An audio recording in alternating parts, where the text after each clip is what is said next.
Bonjour à tous, me voici de retour pour une nouvelle vidéo et aujourd'hui je vais te parler du parcours orthophoniste. Je vais t'expliquer qu'est-ce qu'un orthophoniste, qu'est-ce qui se passe, je vais un petit peu parler des cordes vocales et quel rôle elles jouent, je vais également parler de mon parcours et petit bonus, si tu restes jusqu'à la fin de cette vidéo, je vais te donner un exercice vocal pour justement accompagner ta voix. Bon bah je te dis tout ça après l'intro.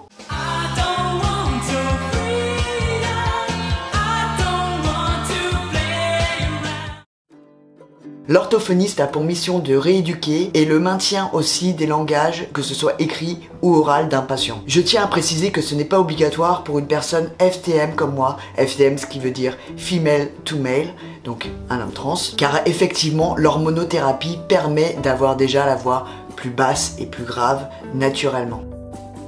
Donc la toute première fois que vous allez voir un orthophoniste, il va mesurer votre voix pour savoir où vous en êtes. Ensuite, tout le long de la séance, une séance dure à peu près 30 minutes, vous allez faire différents exercices pour placer votre voix et du coup pour l'accompagner. Qu'est-ce que c'est les cordes vocales et pourquoi ça a autant d'importance dans une transition par exemple, ou même pour parler oralement, par exemple quand tu fais du théâtre, etc. En fait, les cordes vocales, c'est des vibrations qui nous permettent en fait de crier, de parler, de chanter, etc. Les cordes vocales d'un homme sont plus longue, ce qui fait que la voix est du coup plus basse. Et avec l'hormonothérapie, naturellement, les cordes vocales s'allongent. C'est pour ça qu'on a en général une voix qui baisse assez rapidement. Bien évidemment, ça dépend des personnes et de la génétique, encore une fois. Et souvent, ce qu'on dit, c'est que la personne prend la voix de son père. En règle générale, et encore une fois, ce n'est que des généralités. Donc une femme a normalement des cordes vocales plus petite, ce qui ne lui permet pas d'aller dans les bas. En fait, effectivement, un homme pourra toujours aller dans les aigus en forçant sa voix. En revanche, une femme ne pourra jamais aller plus bas que ce qu'elle peut. Donc c'est pour ça que l'orthophoniste, quand il mesure la voix et qu'il voit que, par exemple, ma voix elle a baissé ou qu'une voix d'une autre personne a baissé, bah c'est du concret, parce que si elle a baissé autant, c'est qu'effectivement les cordes vocales se sont allongées naturellement. Lorsque l'on parle, bien évidemment, il n'y a pas que la voix et les cordes vocales qui rentrent en jeu. Il y a également la respiration. En règle générale, si vous faiite du théâtre ou du chant, on vous dira pas de prendre la respiration ici, mais plutôt au niveau du ventre. C'est ce que d'ailleurs font les nourrissons de façon très naturelle. Et ça te permettra également d'avoir une plus grande aisance lorsque tu parles et que tu t'exprimes. Là, je vais donc te parler de mon parcours et comment ça s'est passé. Alors effectivement, moi j'ai voulu avoir la démarche d'aller voir un orthophoniste pour vraiment accompagner ma voix.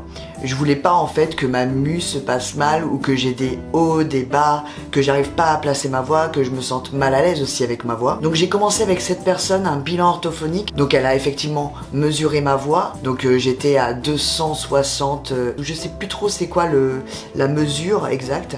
Mais en tout cas une femme est beaucoup plus haute. Il faut savoir que pour avoir déjà une voix d'homme, il faut être à 140. Donc j'étais bien loin d'avoir la voix d'homme. Mon premier rendez-vous, je l'ai peut-être eu 3 semaines après ma première injection. Et donc il n'y avait pas grand chose qui avait changé. Elle m'a fait faire quelques exercices, elle m'a fait prendre conscience de où est-ce qu'était ma voix et de sentir vraiment les vibrations ici, de savoir poser sa voix, de pouvoir imposer quand on parle sans forcément crier aussi. Au fur et à mesure des séances, on a vraiment vu une grosse évolution et elle était vraiment frappée de voir à quel point je pouvais évoluer aussi vite et aussi bien. Voici ma voix à 9 jours sous T. Ceci est ma voix à 37 jours sous T. Ceci est ma voix à 2 mois sous T. Ceci est ma voix à 3 mois sous T. Donc j'y allais toutes les semaines et à chaque fois je baissais petit à petit. Au départ j'étais vers 240, puis ça descendait 220, 190. Puis il y a eu un gros palier à un moment donné où je suis descendu à 150. Donc j'étais vraiment pas loin de la limite de la voix d'homme. Donc maintenant j'ai un petit peu espacé mes séances parce que j'ai bien évolué, que en plus je peux travailler ma voix aussi tout seul. Donc je dois tourner à peu près aux alentours des 130 et je pense qu'aussi la voix va continuer à évoluer dans les prochains mois. On arrive au fameux petit bonus de cette vidéo. Je vais te donner un exercice que je fais régulièrement. Alors tu peux le faire tous les jours. Surtout, ce que je vais te demander, c'est de ne pas trop forcer et de pas te faire du mal. Le but du jeu, c'est vraiment que tu te sentes à l'aise avec ta voix.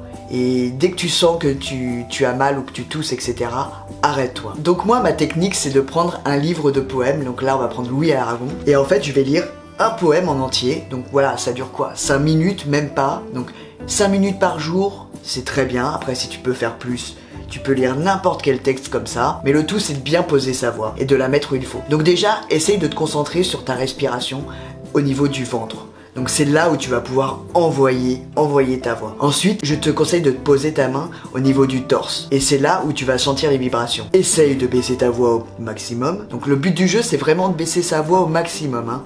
Donc il faut forcer un petit peu, même si ça paraît ridicule. Mais là, on est en plein exercice, vous voyez, comme on peut le faire très facilement. Donc tu vas sentir normalement une vibration, et c'est cette vibration qui va être importante dans cet exercice.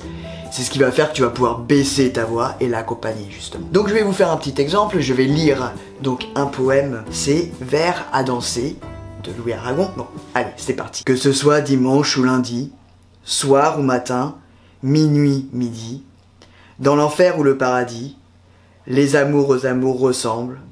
C'était hier que je t'ai dit, nous dormirons ensemble.